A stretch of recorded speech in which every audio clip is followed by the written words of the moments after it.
What's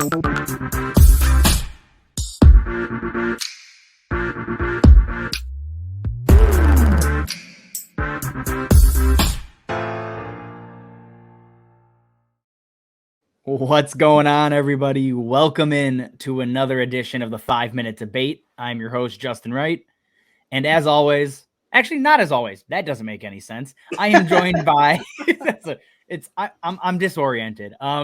Well, we've done enough stuff to, I mean, this is probably, you can count on two hands. You might have to start going to toes how many videos we've done together. Yeah, so that's true. So it kind of is as always. If you don't know him, it is Jay from Front Yard Fantasy over at GmenJ on Twitter. Jay, how is it going, man? What's going on, man? I appreciate it. Yeah, it is kind of as always because we do a lot together. So we've done my 20. first time on 14P. Last time I was on a 5-minute debate, you told me like an hour before that you needed somebody, and yeah, I did. Marco bailed. Marco bailed. What a surprise! So I had to pick up the slack for Marco.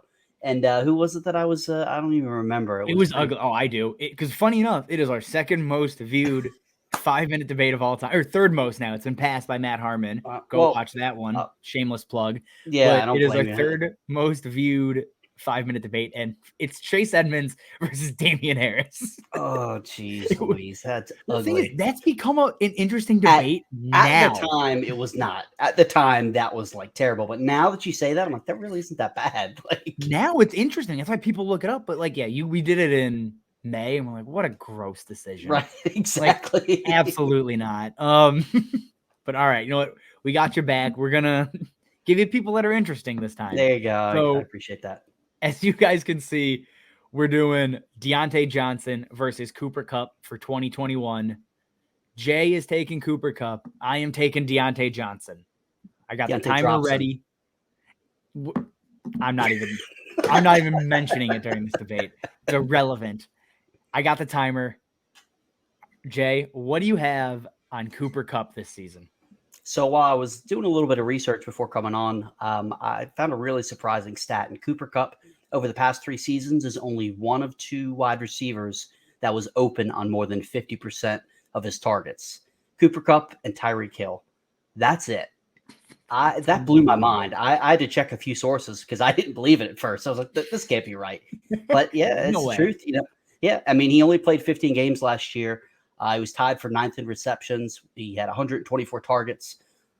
He was 31 yards away from having back-to-back 90-catch, 1,000-yard seasons, and he only played 15 games. He was 5th overall in yards after the catch with 529, and was actually the second most for wide receivers. You had Travis Kelce and Darren Waller in there as well. All that was with some guy named Jared Goff at quarterback who, last year did not look very good. Not great. Right, exactly. And the Rams last year targeted, and Jared Goff targeted the slot receiver 46% of the time, which was the most in the NFL. Where does Cooper Kupp like to line up? 55% of the time, he lines up in the slot, which is the 11th most in the NFL. Yeah, I mean, none of what you're saying is wrong. I'm a big Cooper Kupp fan. I want to put that out there. Last year, I had him pegged as a top 10 wide receiver. It did not pan out. I still think he is going to be very good. But I think what Diontae Johnson brings is a little bit more consistency in an offense that, while it may not be as good, it should have more passing volume. At least that's what I'm expecting. And last season, when you look at what Diontae Johnson did, he played in 15 games. Let me put enormous air quotes. In reality, it was about 12 games total worth of snaps. Yeah, exactly. He was 6th in the NFL in targets. If you remove games where he left early, which there were plenty, or he got benched in that one game at half, he was a top 10 wide receiver in points per game.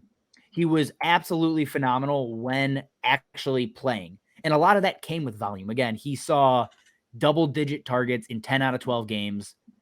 It's tough to find a player, I think, that sees the type of volume that he's going to see. And I think that's why I lean Diontae Johnson in this. It's nothing to do with Cooper Kupp.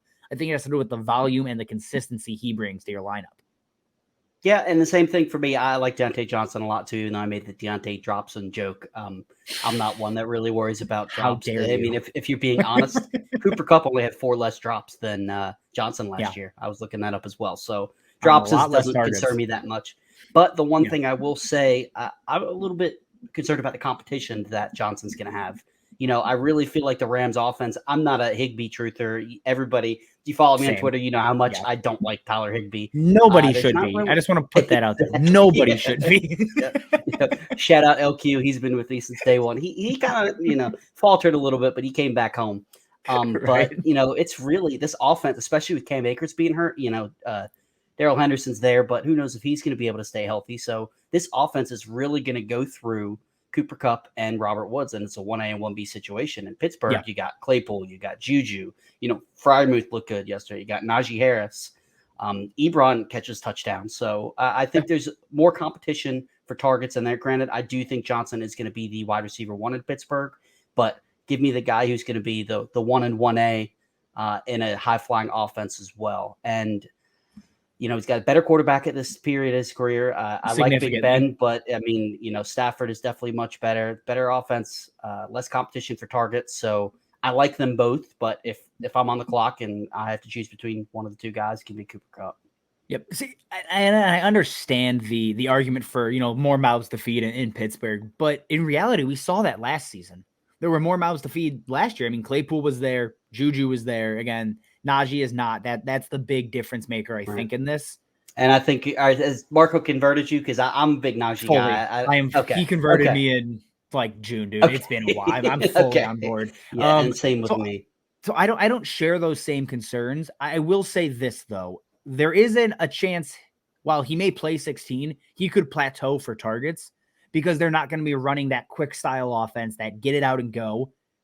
But I do think a potential increase in like average depth of target is very realistic for Diontae Johnson. He's going to get more valuable targets, which is where I think even if he doesn't see a major increase, you could see him still finish as a top 10, top 15 guy. Right. I mean, he's not going to have the touchdowns. You know, if this offense bounces back, you know, especially having a running game, I can see it for Johnson.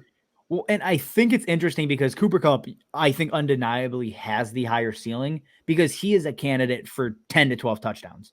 Right. He has that upside. Diontae Johnson, he's not. 2 seasons away, seasons removed from being a top 10 wide receiver because he had those double-digit touchdowns. So exactly. So if that's one thing where if you've built out, just speaking to how you want to build your team, if you've built it out with guys like, say, a Keenan Allen early or a Ridley or a guy you didn't go and get a top wide receiver, I'd probably go target Cooper Kupp because I'd rather have the upside. I already have the safe wide receiver. Where vice versa, if I'm looking at my wide receiver 2, my wide receiver 1 is like Chris Godwin. Give me Diontae to pair. Like you have to think about those pairings, I think, because again, these guys are very close for a lot of people. So I think that's something to absolutely think of. That's a huge deciding factor rather than just looking at these guys, you know, at face value. No, you said it perfectly. I completely agree. Roster construction is key, and it depends on, you know, it depends who your number 1 is. I could have said it better myself. I hate to agree with you, but you hit the nail on the head, honestly. Most people do. Well, guys, that does it. That is a clean 5-minute debate. It's like 5:30. That might be the shortest we've had here. Look at that. Jay, as always, man, thank you for joining me. Share with the people again, real quick before we get out of here, where they can find you. Yeah, you find me on Twitter at GMenJ. I'm a part of the team over at Front Yard Fantasy, Monday through Friday, 3 p.m. Eastern on YouTube. They have fantasy game show. I also am going to be doing a waiver show. This may or may not be the announcement for that. I don't know, but on Tuesdays, and I'll be doing some more short form video. We've got a player primer, we're calling them, on Joe Mixon. We've got one that you and I recorded with James Robinson coming out hopefully within the next few days. So just keep a lookout. Yeah, absolutely, man. As always, guys, thanks for joining us, and we will see you guys next week. See ya.